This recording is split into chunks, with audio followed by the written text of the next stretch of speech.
Selamat siang, Miss. Kami sekelompok akan mempresentasikan case study mengenai analisis diskriminasi hak perempuan di kawasan Asia. Yang beranggotakan pertama ada Azila Zahira, ada Sahnunu Nadia, Anissa Katarina, Jilah Aulia, dan Rizvi Nur Setri. Next. Selanjutnya ada latar belakang, yaitu apa itu hak perempuan. Hak perempuan, perempuan memiliki hak dan kesetaraan gender, yang dimana banyak terjadi kesenjangan atau pelanggaran dalam hak perempuan. Contohnya, kekerasan dalam rumah tangga, kekerasan seksual, gaji rendah, dan lain sebagainya. Dari kasus yang kami bawakan, gender equality sudah merajalela khususnya di sebagian besar negara Asia. Teori yang kami pakai merupakan teori feminisme. Dengan teori ini, kita bisa mengkaji perkembangan diskriminasi hak perempuan, khususnya di kawasan Asia. Dalam hal ini, tujuan kami dapat berupa bisa meningkatkan hak perempuan dalam publik. Next.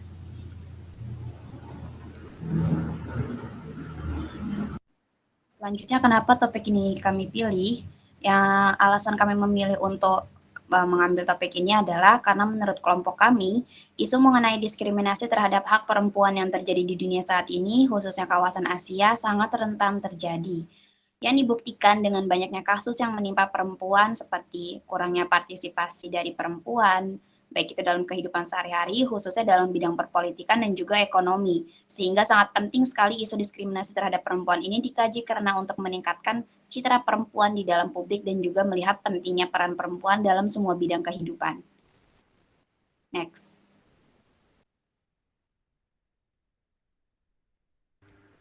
Berdasarkan laporan yang dirilis oleh WHO, memberitakan bahwa sepertiga perempuan di dunia mengalami yang namanya kekerasan fisik atau seksual. Kebanyakan kekerasan yang terjadi dinyatakan oleh WHO, yaitu disebabkan oleh pasangannya. Pandemi pun tidak mengurangi jumlah korban, justru melipat gandakan jumlah korban perempuan dan anak. Direktur Eksekutif UN Women juga menyebutkan bahwa diskriminasi terhadap hak dan gender perempuan merupakan salah satu pelanggaran hak asasi manusia yang paling meluas dan terus-menerus terjadi. Terdapat dalam data kawasan Asia yang menjadi acuan dari gender inequality. Dapat dilihat dari gambar, kebanyakan negara dalam kawasan Asia berwarna hijau muda sampai orange, yang berarti parahnya gender inequality dalam negara kawasan Asia. Next.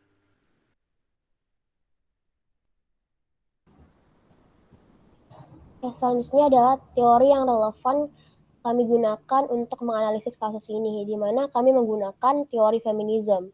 Feminisme merupakan teori yang tidak hanya berbicara dalam lanskap perbedaan orientasi biological saja, tapi feminisme mempunyai 3 variabel.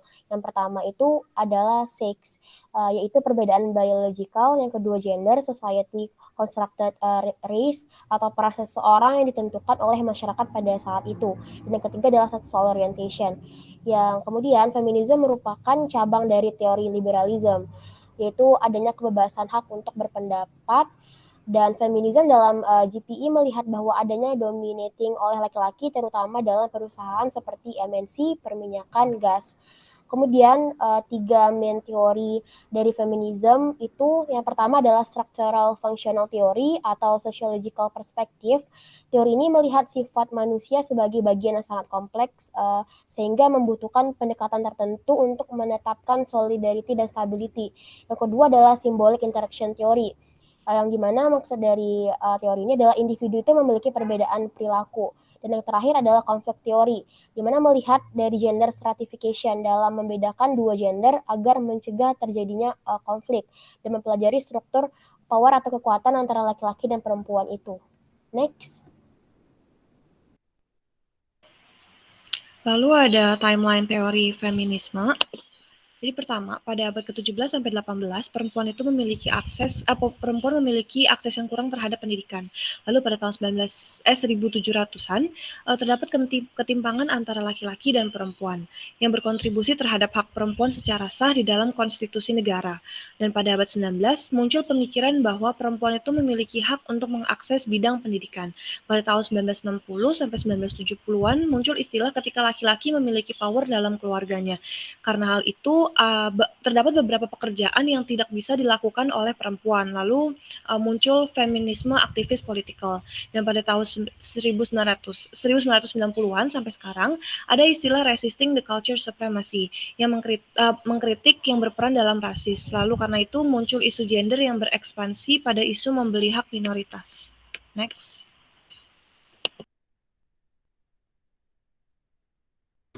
Selanjutnya ada kelemahan dalam teori feminisme, yaitu teori feminisme sendiri memiliki kelemahan karena tidak semua perbedaan tugas atau roles dalam masyarakat di sektor kebudayaan itu sama. Contoh, kebudayaan patriarki atau derajat laki-laki lebih tinggi dibandingkan perempuan, sehingga tidak relevan karena banyak kebudayaan yang dibentuk oleh masyarakat. Sama juga dengan faktor lain seperti agama. Next.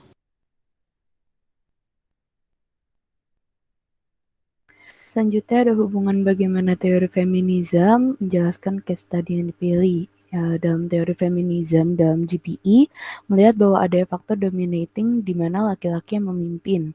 Contoh kasus yang pertama yang kami ambil itu adalah di mana posisi wanita dalam politik. Dari contoh yang kami ambil itu di Jepang, di mana sexual harassment itu dijadikan fakta dari kehidupan wanita atau perempuan yang bekerja atau berpartisipasi dalam politik, yang dimana wanita itu dianggap menjadi level yang terendah dalam politik. Selanjutnya, kasus kedua yang kami ambil itu adalah terkait dengan faktor dominating.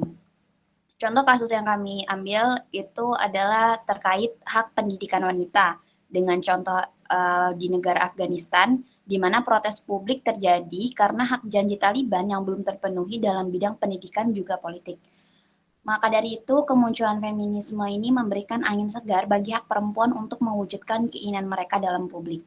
Walaupun terdapat gerakan feminisme, tapi peran wanita ini masih mendapatkan kekerasan yang dialami. Dan juga dengan demikian harus ada hukum dan juga perlindungan terhadap perempuan serta memberikan sanksi yang diberikan kepada pelaku yang melakukan tindakan diskriminatif terhadap perempuan. Next.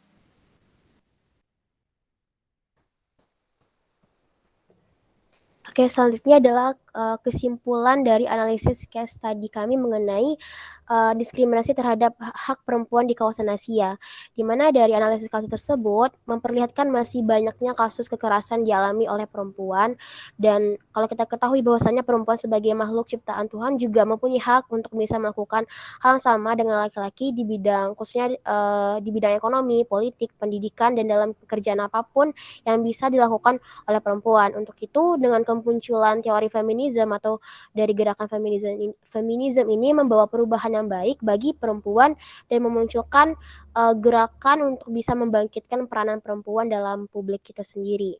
Baik, itu yang dapat kami sampaikan mengenai analisis case study kami mengenai diskriminasi hak perempuan. Terima kasih.